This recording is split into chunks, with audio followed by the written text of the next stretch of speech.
দীর্ঘ প্রায় ৩৬ বছর পর রাষ্ট্রপতি ও প্রধানমন্ত্রী একসঙ্গে ঈদের নামাজ আদায় করেন।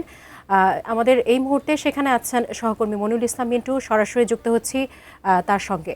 মিন্টু, আপনি আমাদেরকে জানাবেন সেখানে সর্বস্তরের মানুষের সঙ্গে শুভেচ্ছা বিনিময় করছেন প্রধানমন্ত্রী, আমাদেরকে বিস্তারিত জানান।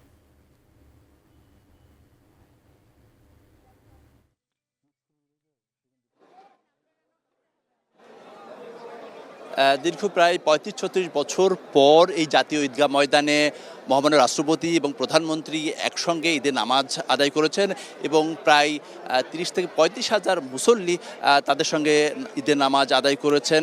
8:30টার দিকে এই যে ঈদের নামাজ সেটি শুরু হয় এবং 9টা বাজার 5 মিনিট আগে দোয়া হয় এবং দোয়া শেষে প্রধানমন্ত্রী তারেক রহমান মুসল্লিদের সঙ্গে ঈদের শুভেচ্ছা বিনিময় করেছেন এবং স্বাভাবিকভাবেই তাদের সঙ্গে ঈদের নামাজ আদায় করতে পারে মুসল্লিরা দারুণভাবে খুশি উচ্ছ্বসিত এবং তারা দেশের জন্য দোয়া করেছেন, মুসলিম উম্মার শান্তি কামনা করে দোয়া করেছেন। আমরা কয়েকজনের সাথে কথা বলতে চাই যে আপনারা মহামান্য রাষ্ট্রপতি এবং প্রধানমন্ত্রীর সঙ্গে ঈদের নামাজ আদায় করলেন, আপনাদের অনুভূতিটা জানেন? এই যে আলহামদুলিল্লাহ মাননীয় প্রধানমন্ত্রীর সাথে নামাজ পড়াতে আমাদের খুবই ভালো লাগলো এবং আন্তরিকতা বাড়ছে এবং আমাদের যে সুন্দর একটা জামাত হয়েছে আমরা এতে খুবই খুশি।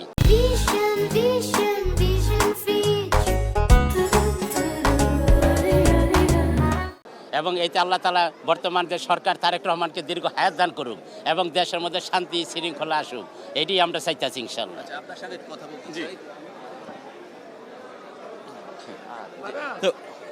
আমাদের তো আজকে মাশাআল্লাহ আমাদের দুজন আমাদের ছেলে প্রধানমন্ত্রী, সে আমাদের সাথে তার সাথে আমরা সবাই এক কাতারে নামাজ পড়লাম। আপনি তাকে ঘিরে এবং তার সাথে যে সবাই আমরা জামাতে নামাজ পড়তেছি, এইটা ঘিরে যে মানুষের যে উচ্ছ্বাস, তার প্রতি মানুষের যে আনন্দ উদ্দীপনা এবং সে যেভাবে করে সবার সাথে আন্তরিকতার সহিত এই যে ঈদ শুভেচ্ছা বিনিময় করলো, সেটা তো অবশ্যই খুবই সুন্দর একটা সৌহার্দ্যপূর্ণ একটা ব্যাপার এবং এটা একটা মুসলিম ভ্রাতৃত্বেরও একটা ব্যাপার। আমাদের তাছাড়া আমাদের খুতবায় যে সিয়াম সাধনার পরে বা সিয়ামের যে আমাদের যে শিক্ষাগুলি, সেগুলি যেন আমরা ভবিষ্যতেও কাজে লাগাতে পারি, সেই বিষয়ে যে বক্তব্যগুলি দিলেন আমাদের খতিব সাহেব, এটাও আমাদের মুসলিম উম্মার জন্য খুবই গুরুত্বপূর্ণ। আচ্ছা, এবং আমরা দেখলাম যে প্রধানমন্ত্রী নামাজ শেষে সাধারণ মানুষের সঙ্গে শুভেচ্ছা বিনিময় করলেন, এটি আসলে এই মুহূর্তটা আসলে আপনার কাছে কেমন লাগে? অবশ্যই এটা আমাদের বাংলাদেশের জন্য একটা গর্ব। খুবই ভালো লাগছে যে একজন বাংলাদেশের প্রধানমন্ত্রী হওয়ার পর সাধারণ মানুষের সঙ্গে ঈদ উদযাপন করলো, মিলেমিশে কাঁধে কাঁধ মিলিয়ে আমরা সৌহার্দ্য সমৃদ্ধির বাংলাদেশ বিনির্মাণে একটি সুন্দর ভালো পদক্ষেপ আমরা পাইছি এখানে প্রধানমন্ত্রীর কাছ থেকে। ধন্যবাদ। ঈদ মোবারক। আমরা দীর্ঘ 17 বছর পর আনন্দ উৎসাহ উদ্দীপনার মাধ্যমে একটি ঈদ আনন্দ উপভোগ করতে পেরেছি। এই জন্য মহান আল্লাহ তাআলার কাছে আমরা শুকরিয়া আদায় করি এবং দীর্ঘ 36 বছর পর এই ময়দানে প্রধানমন্ত্রী এবং রাষ্ট্রপতি একসাথে জামাত আদায় করতে পেরেছে।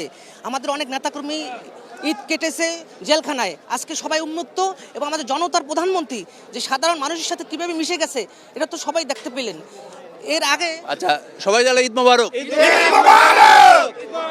আসলে এই অনুভূতি আসলে ভাষায় প্রকাশ করার মতো নয় সাধারণ মানুষের কাছে, এবং যার কারণে তারা এই উচ্ছ্বাস প্রকাশ করছেন। এবং নামাজ শেষে মোনাজাত শেষে প্রধানমন্ত্রী তারেক রহমান তিনি চারপাশে ঘুরে ঘুরে সাধারণ মানুষের সঙ্গে কুশল বিনিময় করেছেন, ঈদের আনন্দ ভাগাভাগি করেছেন এবং ঈদের এই খুশি ছড়িয়ে যাক সারা দেশে সারা বিশ্বে এবং সেই সঙ্গে একটি অসাম্প্রদায়িক সুন্দর এবং সাম্য এবং ভ্রাতৃত্বের যে বাংলাদেশ স্বাধীনতা এবং সার্বভৌমত্ব রক্ষার জন্য সবাই একসঙ্গে কাঁধে কাঁধ মিলিয়ে কাজ করবে, এটি আসলে সবার প্রত্যাশা।